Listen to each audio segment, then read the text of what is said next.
Hi everyone, Bruce here from Desktop Hi-Fi, and today I'm diving into the DAC headphone amp that's specifically designed for gamers. I gotta say, it's a gem I think that might be overlooked by people who are not gamers. This is the SMSL R1 gaming DAC and headphone amplifier.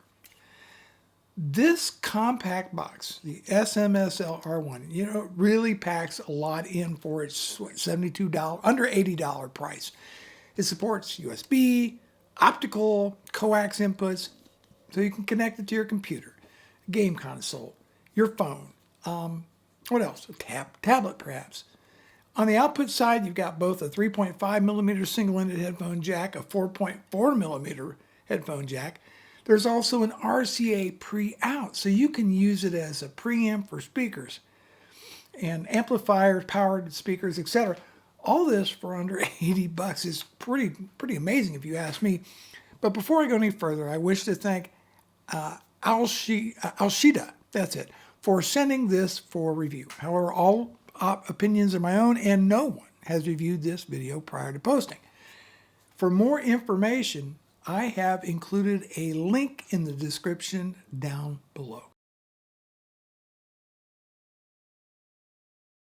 Now let's talk about the unboxing experience. I think SMSL really nailed the packaging because inside the box you're going to find a card with a QR code that takes you to their website, the user guide, a USB cable for power, and a cable for your gaming headset. And finally, you get the R1 itself. Now, I must admit, I was a bit skeptical about how well a sub-$80 DAC headphone amp would be built. But wow, I was surprised to find out it feels like it's made from a solid chunk of aluminum. The large volume knob feels great, but it is digital, it's not analog, but it operates very smoothly.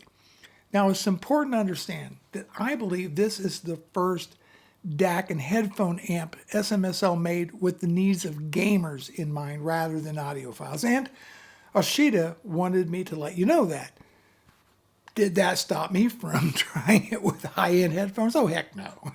Nope. I tell you, I plugged in my HIFIMAN HE1000s, and yeah, it's not potent enough really for those. But I can tell you, with all the things this can do, this can be used for so much more, and it works fine with ordinary headphones.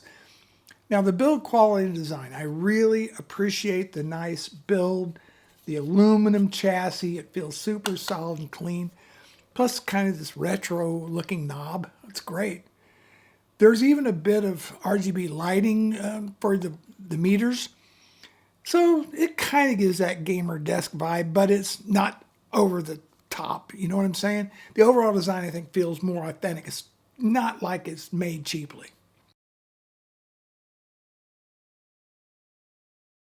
The R1 is quite lightweight, really, weighing less than like 0.7 pounds. And it's about 3 inches wide and about 5.5 inches long and about, I think, maybe just a little over 1 inch in height. It's really a user-friendly design with the big knob. You got one button for 4 different EQ settings and another button to switch inputs. There's 3 mechanical sliders, and a really nice tactile feel to them, for adjusting microphone input volume as well as treble and bass levels. Now the R1, I think, has a easy to reach microphone jack right here on the back, and it's just a nice touch. The back connections expand the capabilities nicely. Plus, the R1 can function as a preamp with tone controls. You got bass and treble on here. I think it looks maybe a bit Apple-ish. Maybe.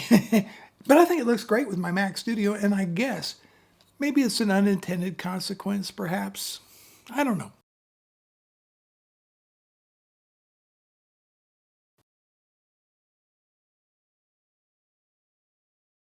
What about the sound and the technical performance of the R1? Which I think is something that's kind of unusual for SMSL, but there's really a lack of tech details when it comes to the internal DAC and op amps inside of the R1.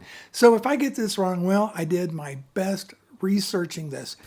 Some sites claim the R1 uses the ESS, it's the ES901 18K2M DAC chip. However, it may be more likely, according to retail listings, that the R1 uses the Cirrus Logic CS43131 chips. But SMSL hasn't really published the chip ID. Either way, the R1's measured performance, low total harmonic distortion, near like negative 100 dB dynamic, and near 100 dB dynamic range, flexible EQ, and clean headphone output. Well, isn't that what really matters in daily use? Now, honestly, I've not been gaming much lately, and I don't even have a console anymore. So how did I test the R1? Well, I used Apple Music, I watched videos on YouTube, I played the series Invasion on Apple TV, and I gotta say the R1 performed pretty well. And I used several headphones, including my HIFIMAN HE1000 planar headphones, which really pushed the R1, but I expected that. Now, once I plugged in some just ordinary, say, dynamic driver headphones, I got multiple pairs of those, into the 3.5 millimeter output, the R1 was more than powerful enough. And I think that it could drive most headphones and IEMs really, really well. I did not notice any background noise or hiss with either of those. Now about the EQ, let's talk about that for a minute. There are 4 different settings. Number 1 is a flat response. Number 2 is a boost in bass and treble, kind of that V shape we used to set up back in the day with graphic equalizers.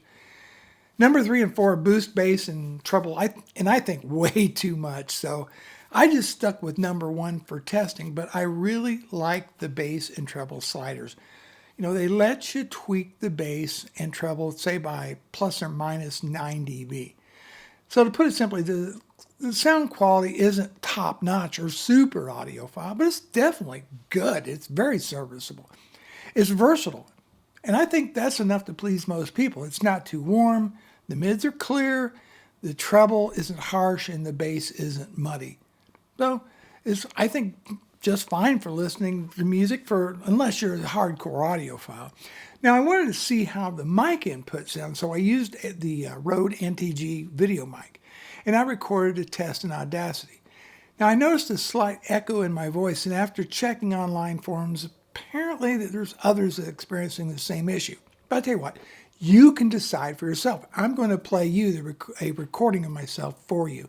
So I'll be right back after this. This is a test of the SMSL R1 gaming DAC and headphone amplifier.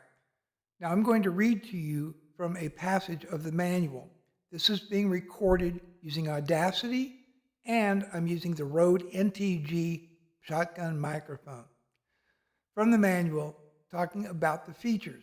Features specifically designed for the requirements of esports scenarios. Features input modes such as USB, optical, and coaxial, making it convenient to connect to gaming devices like computers, PS5, and mobile phones. So what about things like latency and gaming use? Well, because it's designed for gaming, latency is going to be pretty well handled. USB connectivity really does ensure a minimal delay, and the multiple inputs means you can easily switch between your console and your PC. And there's also a mic input with a dedicated fader for the mic volume. So that's super useful, obviously, when you're communicating in team chats or streaming. What about use cases if you're not a gamer? Well, see, here's the important thing. For those that are not into gaming, this isn't just a toy. Really, there are some fantastic ways to use this little device, right? Desktop music listening. Use it as a DAC and amp to give your headphones a clearer and more dynamic sound than what's built into your computer. Okay? Number 2, how about for streaming and TV? Connect your streaming box or your console optical in and use it to drive good headphones for watching late night shows. What about this? Portable travel setup. It's small size and USB powered. I just powered this thing right off the USB-C port on my Mac Studio. Okay? And you can take it with you or other places to listen. Or you can use it for a preamp for your speakers. Use the RCA output to connect it to a powered speaker, amplifiers, to boost the quality of your speaker system's input. When it comes to how easy it is to use, I mean, this is like super simple. You just plug it in, connect your headphones, tweak the volume and EQ as you go. There are controls on the front panel that are easy to understand, and you can switch inputs or EQ settings very quickly with just a tap of a button. I think that's pretty cool. Yes, there are some things to consider, some limitations you might want to understand. A few things that come to mind. Look, it's not a super powerful desktop amp, okay? At 120 milliwatts and 32 ohms, it's a good start, but it's not really enough to drive those most challenging high impedance planars, okay? Yeah, that sort of worked with the HE1000, but I couldn't get much volume. I just felt like I was really overtaxing it. You know, the EQ sliders, they're pretty flexible, but the 4 EQ presets are set in stone. You can't create or completely customize EQ curves. I have not been able to find really any published information about specific op amps, so I can't really talk about the internal analogs, stages, coloration, or design philosophy in detail. So, in conclusion, I think that the SMSL R1 is surprisingly versatile. It's designed for gamers with mic input, EQ, and RGB lighting, but its sound quality, its build, and flexibility, I think just makes it great for everyday music listening, desktop use, and maybe even some more serious audio tasks. So if you're looking for a compact, affordable DAC and headphone amp with some personality to it, well, I think this is definitely worth considering. If you liked this review, please hit the like button and subscribe for more desktop hi-fi content, and drop a comment down below. What other gamer gear should I test for audio-centric use cases? Well, thanks for watching. Bruce Naylor, Desktop Hi-Fi. Take care, and I'll see you in the next video.